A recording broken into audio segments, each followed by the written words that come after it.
Hello everyone, it is me, After Science by 43, and today is the official episode 1 of the Dark Souls 3 Cinders mod playthrough.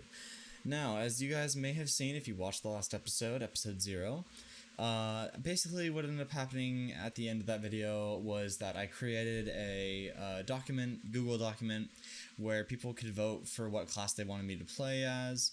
I only got 3 individual different kinds of votes, one for Sentinel, one for Peasant, and one for Sorcerer, and obviously, since it was a 3-way tie, I created a wheel decide on wheeldecide.com, and I just had it choose for me at random, and I will go ahead and create my class, or rather my character. Let's just name it the Classic. I'll go ahead and be a male, young, and the class that we are going to be playing is, drumroll please, I'm not actually going to do a drum roll, it's Sentinel. This is the class that was chosen by the wheel decide, so this is what I will be starting off with in this game. And I have a pretty decent idea of a build that I can turn this into. There's multiple different kinds of builds that I could lead into, but I have a very specific one in mind that I think is going to be extremely fun and thematic, and having this as my starting class is really good. So I'm gonna go ahead and let's see, what should I do? Do that. I could do just the basic healing items.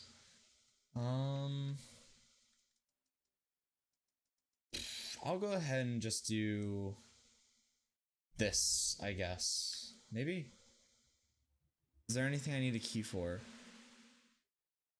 There is a couple of things I could use the key for, but I'm gonna take the cold sword fragment just so I don't have to worry about it. And then I guess, let's see here. Build a tail, no. Base a tail. So in this mod pack, normally I'd be able to create a character that has custom hair. Where is it?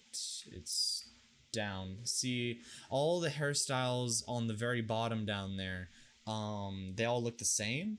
Those are actually custom hairstyles, but due to a glitch in the game, I don't really think I'm able to actually use those hairstyles, so sadly I will have to use the default ones.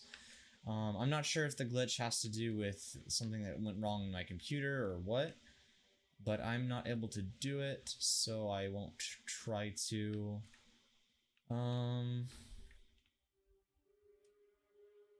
Yeah, sure, I'll do that. Let's go ahead and do beard. What do I think would look best? Like that. Okay, and I think all that's fine. And for the theme that I'm thinking about going, I think that looks actually. Do that, yeah, like that. Okay.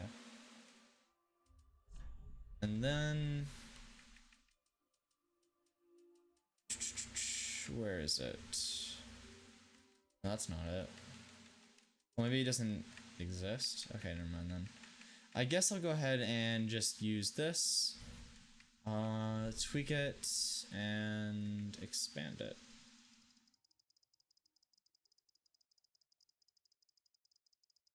Let's go ahead and move it down.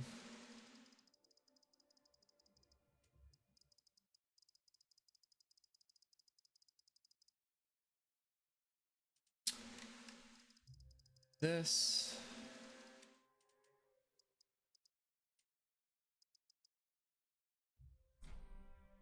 No. There we go. Alright. I won't save it to favorites. Okay. So yeah. I won't really be able to see the character, but, you know, as you do. So I'll go ahead and skip until we get in. Alright, and we are back. So here we are. This is the very beginning of the game. There isn't anything special back here. So in 1.86, if I'm correct, they had changed the starting position of the game to be just the bonfire straight up. But then in 1.87 they changed it back to be the normal start, except the boss is still changed. So for anyone who saw my original playthrough, you might notice, oh yikes, you might notice a slight difference in what the boss is and how easy he is to deal with. So yeah, I hope you guys will enjoy that. I honestly have no idea how easy he's going to be to deal with this weapon. This weapon's huge. Do I? Yeah, I do. Okay. Let's go ahead and do that. Focus implement. Oh, yes, this. So, as you guys will notice, this is not an Ashen Estus flask. No. Instead, they replaced the Ashen Estus flask with a focus implement, which does basically the exact same thing, except it's infinite. You do not have to at all upgrade it. It just kind of does its thing. I think this is just simply a way of them making magic classes more viable, because one of the biggest issues for magic classes is just running out of Estus for the casting of your spells. And even with the implementation of the auto regeneration for your mana, you would tend to eventually run out, and then you just have to kind of sit there and wait for it to extremely slowly recharge. But now you just kind of always have the ability to regen your magic. And something else you're going to immediately notice is this guy did not just get stun locked. So this fight no longer just allows you to cheese him by stun locking him and then using that to riposte. You have to legitimately kill him without riposting. So I don't know if there is a way to riposte him, but as far as I've been able to tell on this one and ones later on in the game, you cannot riposte that guy. So yeah, otherwise there's nothing else really new in this specific part of the map. So I'll go ahead and just get on over to the bonfire and cut to that point. Alright, we are back at the bonfire. Let us go ahead and immediately pump some more into vitality, because it would be nice to wear the full armor set. Can I wear the full armor set? I should be able to? No. Sadly not. Okay. I can do that though. It's fine. Alright, this. There we are.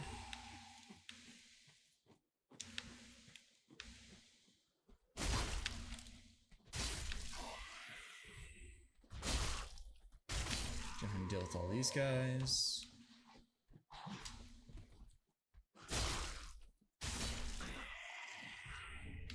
Fading Soul, nice, nice.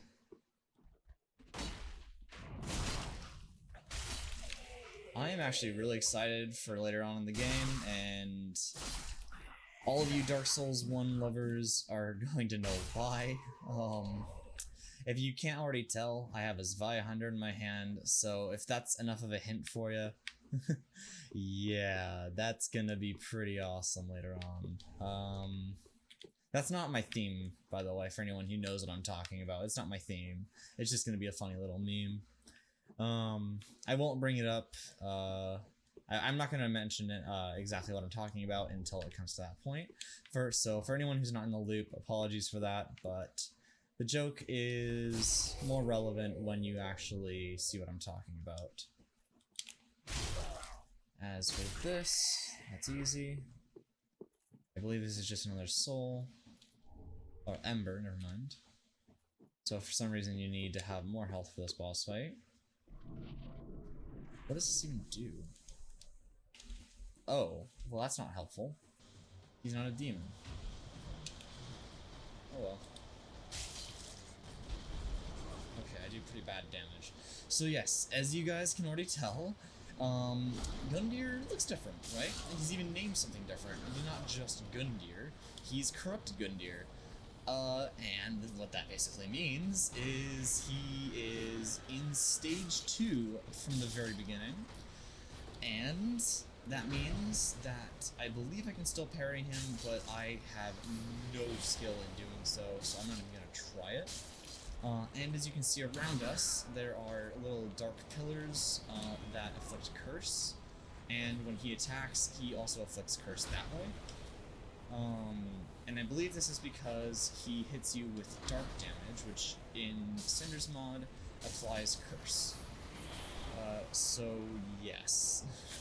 Dark damage is now a typing all into its own and is not at all similar to chaos, and all of that.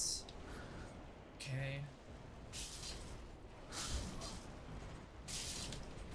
Which, by the way, chaos doesn't actually even exist. So if you're hoping to build chaos fire dagger in Dark Souls Cinders, sorry, you're not going to be able to. And there we have it. Soul of the Corrupted Gundyr. And you might be wondering, wait a minute, why is the Soul of the Corrupted Gundyr different from just the regular Soul of Gundyr?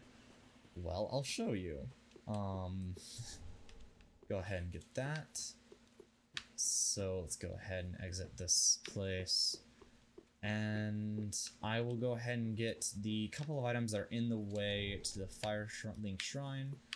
And then I'll just go ahead and I'll go ahead and cut to the Firelink Shrine once we get that item.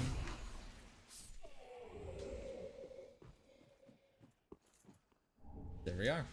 So this is where you get the East-West Shield, and I'll see you at Firelink Shrine. And welcome back. We are at Firelink Shrine. Yep, there's a new guy over there. He is relevant and extremely helpful.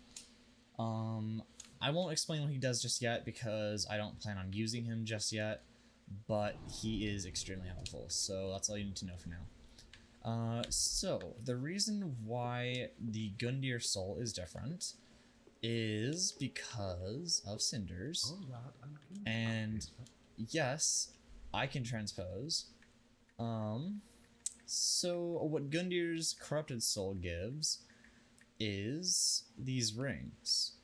This is really the only reason why it's different. Otherwise, the corrupted soul doesn't really give too much different, besides I guess this as well, which applies curse. But yeah, you get all of these rings, which I believe were part of Dark Souls 2. But yeah, I don't use these, to be honest. I don't necessarily think that reducing my max HP is as beneficial as the effects try to be for what I like to do.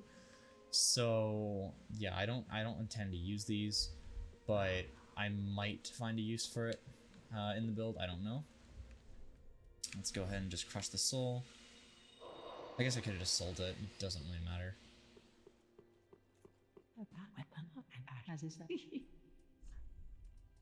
This. Learn Jester. Every NPC, I believe, at least most NPCs, have a Jester that they can teach you. And yes, this game does include custom Jesters now. Jesters that either were in a past Dark Souls game or Jesters that are new. I think there are new ones. They might all be from past Dark Souls games, I'm not fully sure. This is a training dummy. He can never die, so you can feel free to do as much damage to him as you want, and he'll never attack back. Also, that table right there, I believe that allows you to access a bunch of challenges that you can apply to your world that will basically raise the difficulty of the entire game. So if you're not really interested in having a challenge run, then I wouldn't recommend it. And this allows you to improve the effects on certain items. So say you have the Chloranthy ring, you can increase the passive stamina regeneration by, I don't remember what it's called. I think it's called affixing. Yeah, affix. You affix the weapon to make the effect more powerful. So it could be quite useful. Path of the Dragon, might as well. I don't have a current other one right now, so go ahead and become part of the Dragon Covenant. Do not equip the Covenant of the Champions. That will raise the game difficulty. And let's go ahead and pump in another Vitality. And I will start raising this. There we go.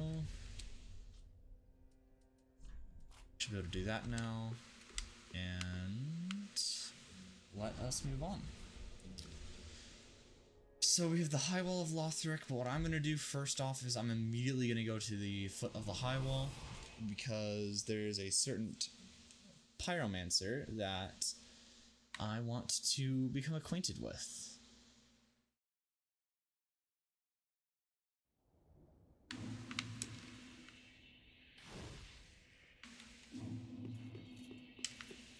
Alright, so I'm going to go ahead and grab this item over here.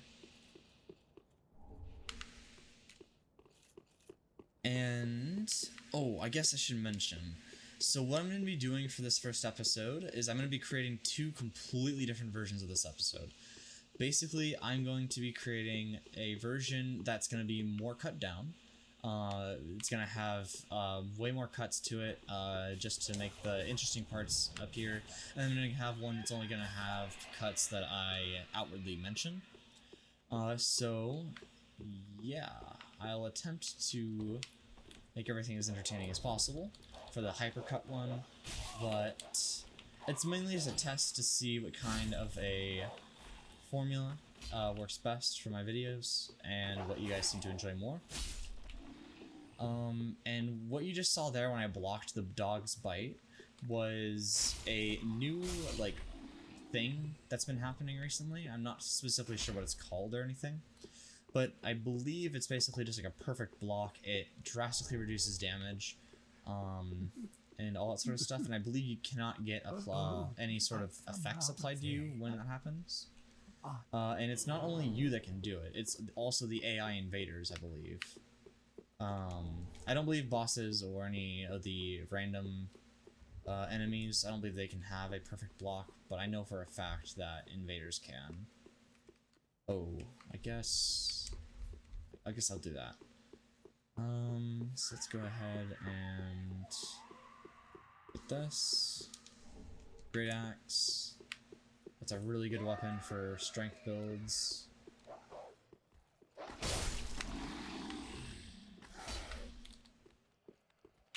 Come on, dog. Attack me. Of course. Dogs are the most annoying enemies in these games, I swear. They don't attack until they feel like they want to, and then sometimes they just do it for no reason. Dragon Eye. That didn't work. I was really hoping you'd fall off the edge. Oh well. Dude, if I got her spiked mace right there, that'd be amazing. So Physician Ring, there we go. Now I can equip these again. Physician Ring raises Vitality, so it's extremely handy for a guy building a lot of heavy things. I tend to use it all the time during the early game, so... To be honest though, there's not very many rings you can have this early in the game, so usually you kind of have to.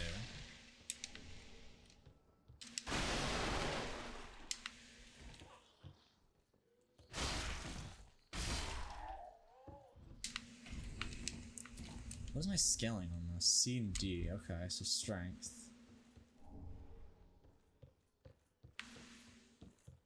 Fire Gem does what Fire Gem does, except it also applies a little bit of a over time effect.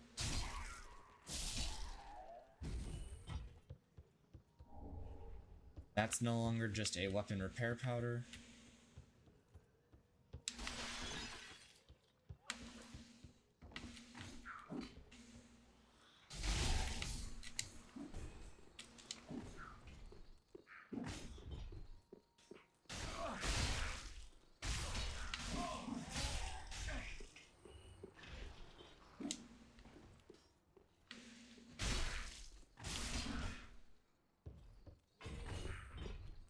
hello. You fool. Ow. There we go. Alright. Sorry about all the quietness there. I really didn't want to die to those guys. Let's go ahead and pop this. Yes, this is a life gem from Dark Souls 2. It's not nearly as good in this game as it was in that game. Even after the buff that they put in this patch, it's still pretty terrible. Let's see. Yeah, I don't have a firebomb. Rip.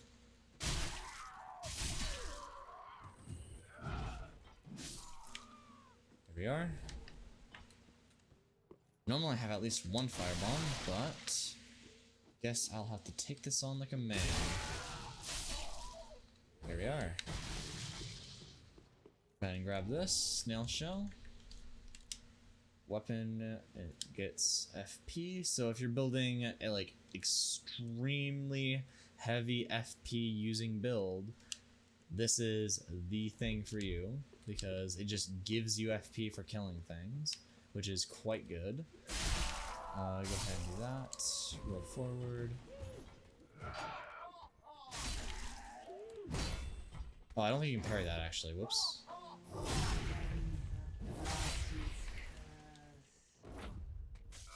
Oh, what? Oh, I ran out of stamina. Rip.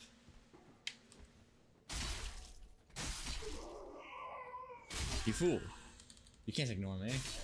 I'm the one who kills. Titanite shard. So things that you should notice about the drop rate. Titanite shards, like Titanite in general, honestly, it drops far more often in Cinders mod. So you usually can just go back to places that are earlier in the game and expect to find a crap ton of Titanite drops from enemies that would normally drop that sort of stuff. And the Dragon Eye that I got earlier, that is the Covenant item for the Dragon Covenant, that has a chance of dropping from any enemy you kill. And that goes for literally every Covenant in the game. Anytime you're part of a Covenant, if you kill an enemy while part of that Covenant in Cinders mod, you will get a drop chance of getting a Covenant item for that Covenant. I'm saying that a lot, I know. And basically what you can do with those is you can trade them in with the respective NPC trader, or with the altar, depending upon what Covenant you're a part of, and you will be able to get items with those. So if you're part of the Sun Covenant, you can go to the Sunlight altar and you can trade them in there, or you'll meet someone later on who you can trade Sunlight medallions to as well, and you can get completely different items that are not related to that at all. So let's go ahead and try to see if I can't snipe this body right here. This is gonna be a really tough throw, and I only have one firebomb, so yeah, yeet. Damn. Now that's what you don't want to see. Oh well. I'll just have to come back later and snipe it down or something. Actually, do I have a bow? I do not. Okay.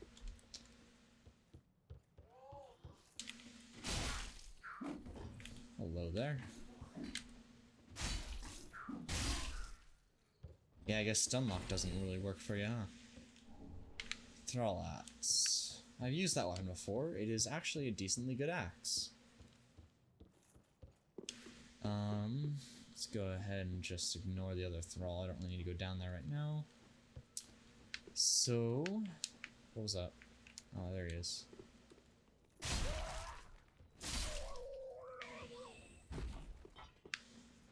Alright. Worker Machete.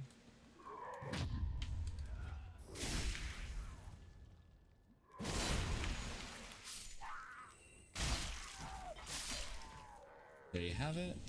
Charcoal pine resin. Perfect. That's exactly what I needed. I'll go ahead and just charge forward. I'm not going to make the same mistake that I made multiple times before. And go to the right first. 3 Titanite shards, baby.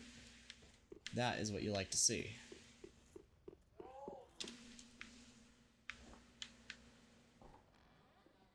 You can't tell there is no Flamberge holding Thrall right here. They removed him. He does not exist. There is only, I think, one Flamberge holding Thrall that I've seen in the entire game. There used to be two. So... okay. That's not the first time that I got hit like that. Ow. Cease. Just die. Just, ow. I got rubbish off of that. Yeah, every single time you kill that one enemy with the pitchfork down here, at least from what I've been able to notice from all the times that I've killed him, he almost always seems to drop rubbish. I don't know why. Rubbish is the least useful item in the entire game because it doesn't do anything. So yeah, I don't know why they did that exactly. Doesn't really make any sense to me. Here we are, Partisan. It's still the Partisan. I don't honestly recommend the weapon, but if you want to, go ahead. It's your decision, not mine.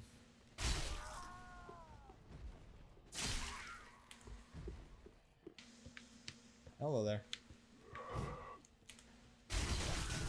Ow. Wait, where did that even come from? Did he actually hit me from underneath? Really? Okay.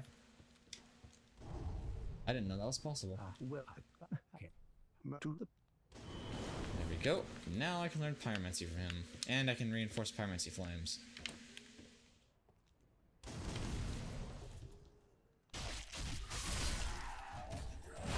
Hello there. Have you heard of the High Elves? These guys are still a pain in the ass. But I know how to handle them better, so haha. No more of that Pyromancer class start where you don't start off with a whole lot of ways to poise break those guys. Let's go. Okay, I guess what I can do is I can open up the bridge. Oh yes, this area. Did I get the... I did, okay. Ah, rip. Breaking wheel. This is where you get the Zweihander. I think it's the exact same as in vanilla. Maybe? I don't remember actually. Maybe not. Either way, you get Zweihander there. I haven't played vanilla in a while. Ooh. Okay. Don't like seeing that. She's supposed to go forward more, down that way, but looks like she did not want to. Right. Hello there. Have you heard of the High Elves? Whoops, I missed. I'm bad. Die. Yes, so these rats apply toxic. Yay! My favorite form of nonsense that I don't want to have to deal with. Yes, it is the worst. I don't know why they do that. They do.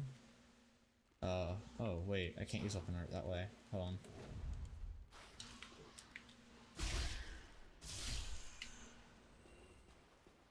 Okay, actually, I don't really think I need this.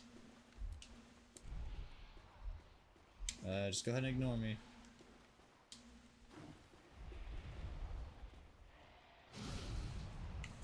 Did I miss there?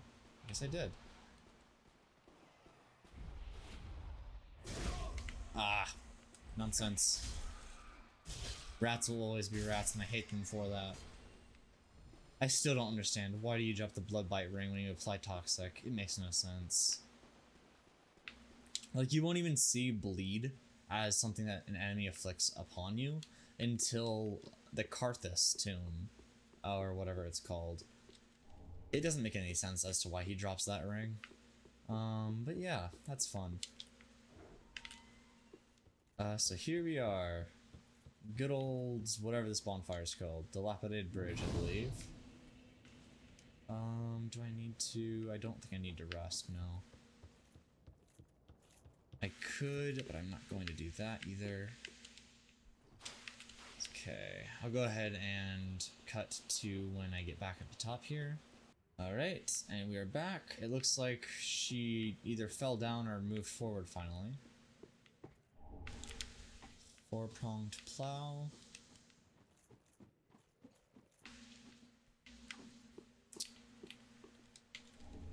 Ember. Hello there. Oh, hey, that's helpful.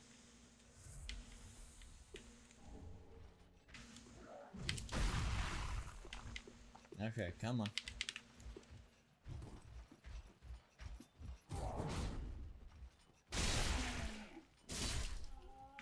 There we are. And we're about to get a set of armor that is extremely handy, actually. Especially considering my weapon.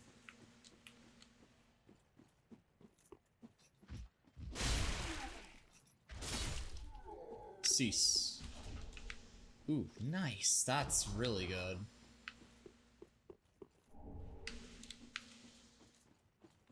Hello there.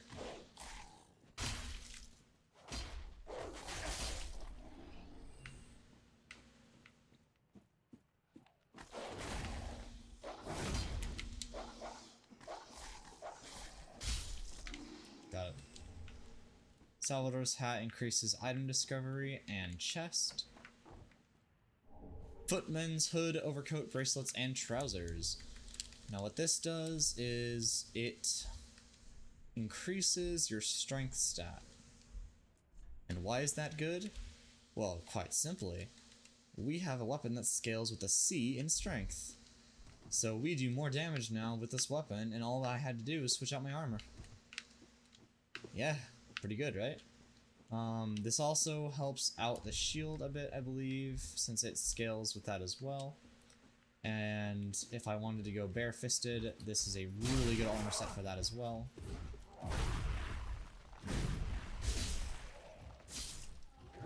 I already do more damage. Oh, there's some bleed, so I guess I was wrong.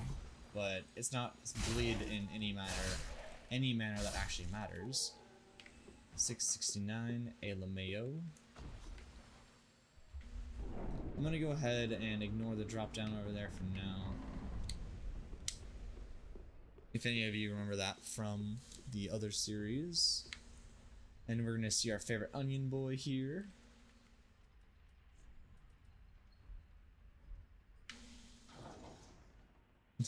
I think that's a Dark Souls 1 emote if I'm correct. The shrug.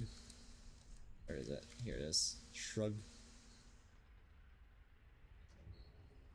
I think it was called Well, What Is It originally. Path of the Dragon, Rest. Okay.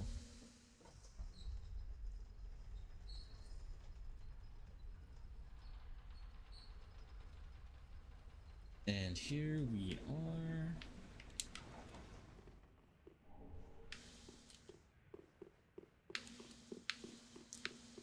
Go ahead and talk to the giant boy. Make sure we get a little twig. Look skyward. I have. There we go. Okay.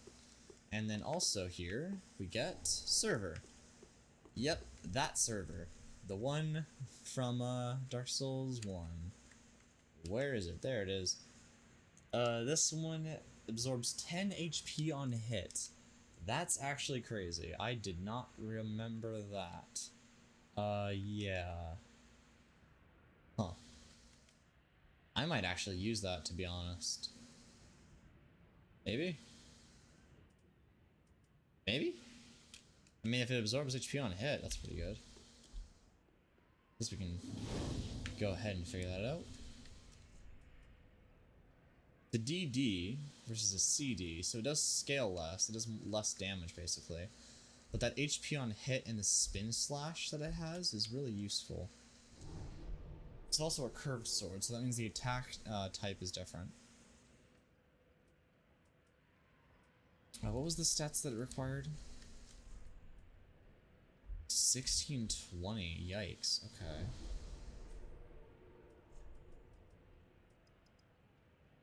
Ooh. Not enough. That's fine. We will eventually have to put more dex points into our dex anyway, so doing it now does not hurt.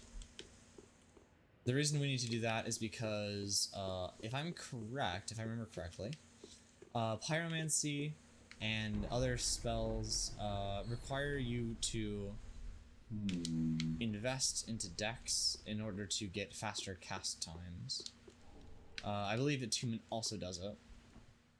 You don't have to speak to Onion Boy in order to be able to get him to trigger. You can just come up here and do this. Just kind of wait for that guy. Meanwhile, let's go ahead and switch out the armor because this is the exact moment when this is actually handy. No, you should have waited. Yeah. Go ahead and boop.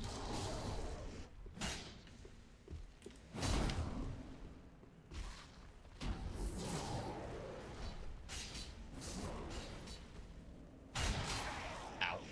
Oh no, I'm trapped. Get me out of here.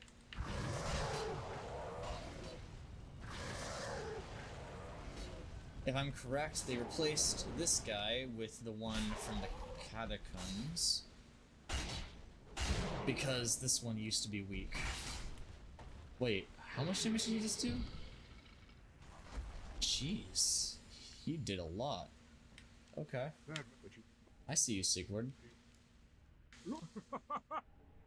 Toast. Jolly cooperation. Perfect. You gotta love the Onion Boy. He's the best. So I think a good stopping point is going to be probably at the bottom of the tower just up ahead. So there's that. Gonna go ahead and grab some items. I'm interested to see what I'm gonna cut out. I honestly don't even know. Northern, if I'm correct, that raises your maximum stamina. I don't remember what that does. Ooh, increases dexterity. Ooh, wait a minute. I might have a great idea.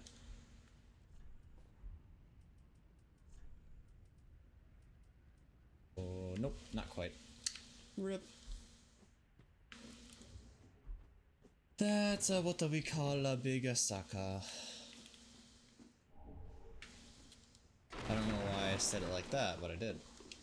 Okay, so up here is a very interesting guy indeed. This man. Yeah, purchase sidearms. Oh yes. Good old Bloodborne. You wouldn't want to have it any other way. This is honestly one of the best things that could have been added into this game, because now you just have the ability to be a Bloodborne character in the middle of a Dark Souls game. Yes, it's awesome. And actually the weapons aren't even bad, so that's also awesome. I, however, will not be using that weapon because my build does not have room for that weapon, so... Bulwark Ring just reduces the usage of your weapon's durability, but Dark Souls 3 makes durability an easy clap, so you don't really have to worry about it anyway. Poison. Okay. I will tank through your hits like it's not even a problem, because it isn't. You fools. Let's see. I do not have throwing knives. Uh-oh. Well, here goes nothing.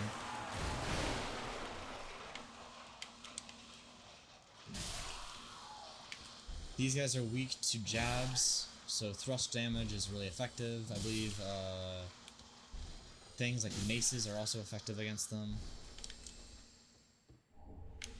Missionary Axe, what does that do? Ooh. Okay. Ooh. That looks cool. Oh, I like that. I like that a lot. I've never actually used it, so I didn't know what it did. Ooh, that's some nasty damage. Nice. Alright. Here is an undead bone shard. Perfect.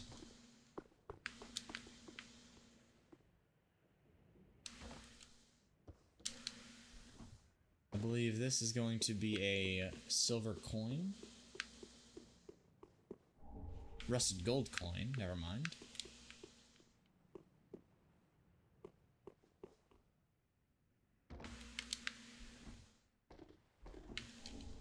The Mirror set, and boom. Thornthie ring.